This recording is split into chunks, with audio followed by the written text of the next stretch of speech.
Bismillahirrahmanirrahim. Assalamualaikum warahmatullahi wabarakatuh. Di sini kita dari kelompok 7 mata kuliah Psikologi Sosial, jurusan Sosiologi Agama, Fakultas Usuluddin dan Studi Agama, Universitas Islam Negeri Mataram. Saya akan menjelaskan sedikit tentang interaksi sosial.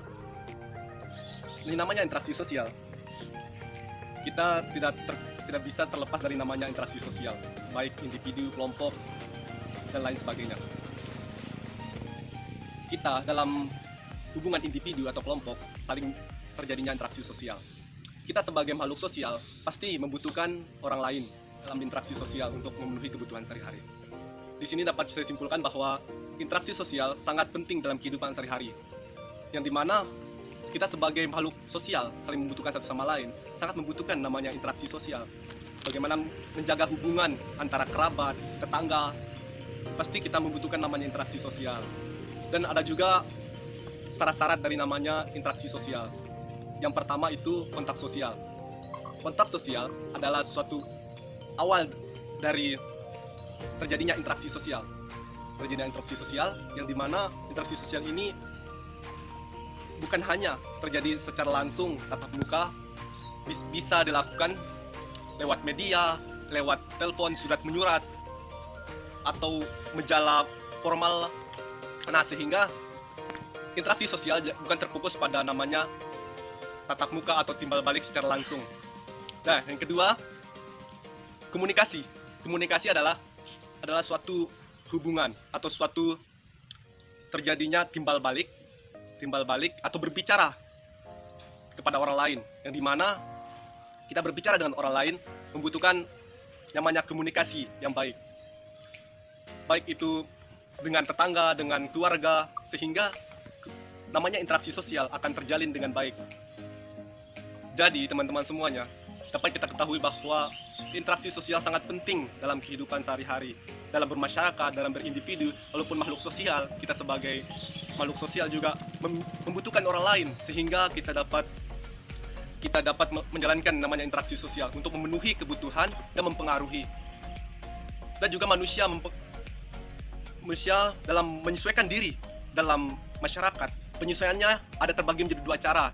Yang pertama, autoplase, yang dimana autoplase ini otomatis atau dia menyesuaikan diri dengan lingkungannya, sehingga contohnya misalkan kita sebagai dari Sumbawa, kita kuliah di Lombok,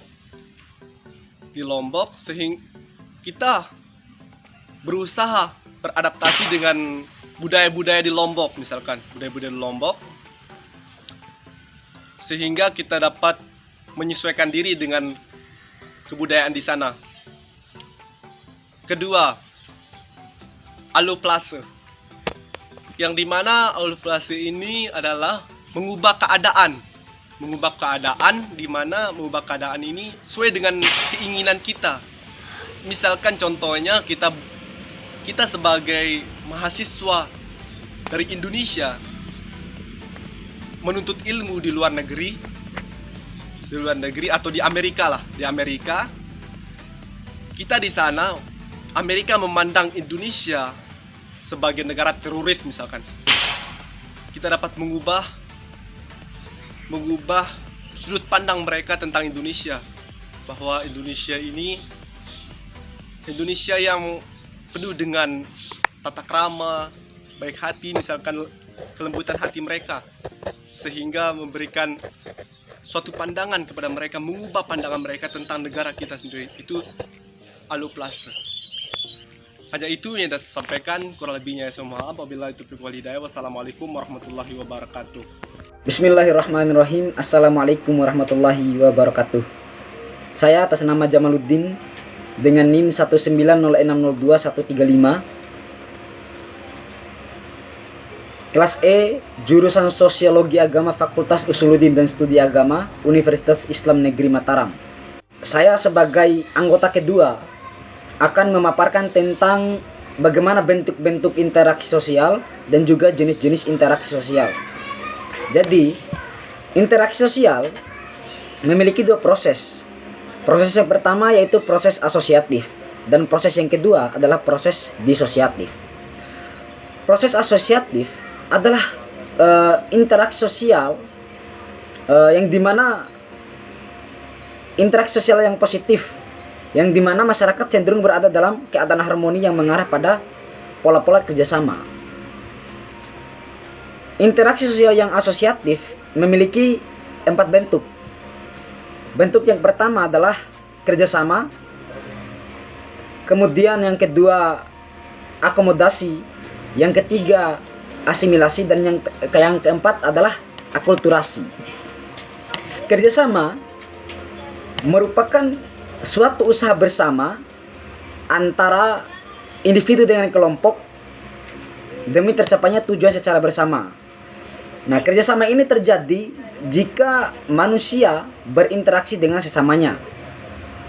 Adapun bentuk-bentuk kerjasama adalah yang pertama, kerukunan yang mencakup gotong royong dan tolong menolong. Yang kedua, bargaining, yaitu proses tawar menawar barang ataupun jasa. Yang ketiga, kooptasi. Nah, kooptasi ini adalah proses di mana masyarakat menerima unsur-unsur baru dalam kepemimpinan ataupun pelaksanaan politik dalam suatu organisasi. Yang keempat adalah koalisi, yaitu kombinasi antara dua organisasi atau lebih yang memiliki tujuan yang sama. Dan yang terakhir adalah joint venture, yaitu proses kerjasama dalam perusahaan ataupun proyek. Pun akomodasi. Akomodasi, apa istilah akomodasi lebih menunjuk pada dua arti, yaitu keadaan dan proses. Nah, adapun akomodasi sebagai suatu keadaan adalah berarti keseimbangan dalam interaksi sosial dalam kaitannya dengan norma-norma dan nilai-nilai sosial. Sementara akomodasi sebagai suatu proses adalah ditandai dengan adanya usaha-usaha untuk mengurangi pertentangan-pertentangan demi mencapai sebuah kestabilan. Akomodasi ini memiliki 7 bentuk. Yang pertama, coercion. Coercionnya itu terjadi ketika adanya pemaksaan-pemaksaan pihak-pihak tertentu terhadap pihak-pihak lainnya. Kemudian yang kedua, kompromi. Nah, kompromi ini adalah pihak-pihak yang berselisih, yang dimana mereka saling mengurangi tuntutan-tuntutan demi tercapainya satu penyelesaian.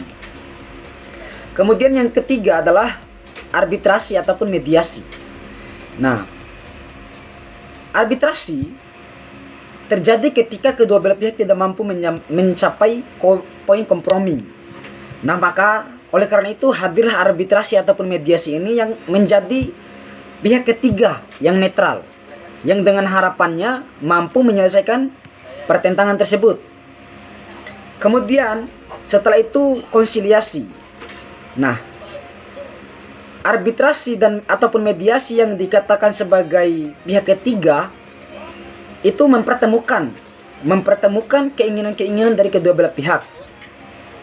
Kemudian setelah itu toleransi. Toleransi ini adalah keinginan untuk menghindarkan diri dari permasalahan-permasalahan ataupun pertentangan yang bisa merugikan kedua belah pihak. Nah, setelah itu stalemate. Stalemate yaitu keadaan di mana kedua belah pihak mempunyai kekuatan yang seimbang. Dan yang terakhir adalah adjudikasi. Nah, setelah semua poin-poin tadi tidak mampu menyelesaikan pertentangan, tidak mampu menyelesaikan permasalahan, maka hadirlah adjudikasi ini sebagai solusi akhir dengan menggunakan jalur pengadilan dan ataupun jalur hukum. Kemudian asimilasi. Asimilasi merupakan proses sosial dalam taraf lanjut. Ia ditandai dengan adanya usaha-usaha untuk mengurangi perbedaan-perbedaan, baik itu dari bentuk dari sikap, tindak, dan proses-proses mental dalam masyarakat. Adapun faktor-faktor yang dapat mempermudah adanya asimilasi, yang pertama adalah toleransi. Yang kedua, adanya keseimbangan dalam berbagai bidang. Yang ketiga, sikap menghargai orang asing dengan kebudayaannya. Yang keempat, sikap terbuka dari golongan yang berkuasa dalam masyarakat. Yang kelima, persamaan unsur-unsur kebudayaan. Yang keenam, perkawinan campur. Dan yang ketujuh adalah adanya musuh-musuh dari luar. Kemudian faktor-faktor yang dapat menghambat terjadinya asimilasi. Yang pertama, terisolasinya kehidupan golongan terhadap terisolasinya kehidupan golongan dalam masyarakat. Yang kedua, kurangnya pengetahuan terhadap kebudayaan yang dihadapi. Yang ketiga, adanya rasa takut dari kekuatan kebudayaan yang dihadapi. Yang keempat, adanya anggapan-anggapan bahwa satu golongan ataupun kelompok-kelompok tertentu memiliki tertentu lebih tinggi dibandingkan dengan golongan-golongan ataupun kelompok-kelompok lain. Dan yang terakhir adalah adanya sikap membeda-bedakan dari ciri-ciri badaniah seperti warna kulit dan lain sebagainya. Kemudian akulturasi. Akulturasi adalah proses di mana suatu golongan ataupun kelompok itu pelan-pelan menerima budaya-budaya asing, namun tidak sampai menghilangkan budaya-budaya yang telah dianutnya. Artinya, ketika budaya-budaya asing masuk di dalam suatu masyarakat ataupun golongan, mereka menerima kebudayaan-kebudayaan asing tersebut, namun terus melestarikan kebudayaan-kebudayaan lama yang telah dianut mereka. Itu akulturasi. Kemudian yang kedua, proses disosiatif. Proses disosiatif ini adalah proses di mana masyarakat ataupun golongan cenderung berada dalam keadaan tidak harmonis, yang dimana mereka cenderung melakukan pertentangan-pertentangan ataupun perselisihan. Proses disosiatif meliputi persaingan, kontravensi, pertikaian, dan konflik. Kemudian jenis-jenis interaksi sosial. Yang pertama, interaksi antara individu dengan individu. Nah, interaksi jenis ini terjadi ketika bertemunya individu yang satu dengan individu lainnya. Nah, walaupun tidak ada kegiatan-kegiatan yang dilakukan oleh kedua belah pihak, namun sebenarnya interaksi sosial itu sudah terjadi manakala kedua belah pihak sadar akan adanya perubahan dalam diri masing-masing. Kemudian interaksi sosial antara kelompok dengan kelompok, yang dimana interaksi ini terjadi dengan kesatuan dalam kelompok ataupun golongan tersebut, dan tidak sebagai pribadi-pribadi dalam kelompok ataupun golongan yang bersangkutan. Kemudian yang terakhir adalah interaksi sosial antara individu dengan kelompok. Interaksi ini terjadi sesuai dengan keadaan.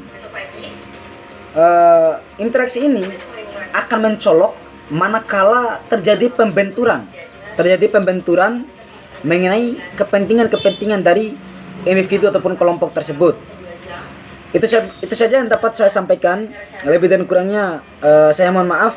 Billahi fi sabilil haq fastabiqul khairat. Wassalamualaikum warahmatullahi wabarakatuh. Assalamualaikum warahmatullahi wabarakatuh. Nama saya Uyun Febrianti dari kelas 3E jurusan Sosiologi Agama, Fakultas Usuluddin dan Studi Agama. Saya akan memaparkan tentang ciri-ciri interaksi sosial dan faktor-faktor interaksi sosial. Ciri-ciri interaksi sosial yang pertama, adanya pelaku lebih dari satu orang. Yang kedua, adanya komunikasi yang menggunakan simbol. Yang ketiga, dimensi waktu, masa kini dan masa mendatang. Yang keempat, adanya tujuan tertentu. Yang kedua, tentang faktor-faktor interaksi. Yang pertama, sugesti.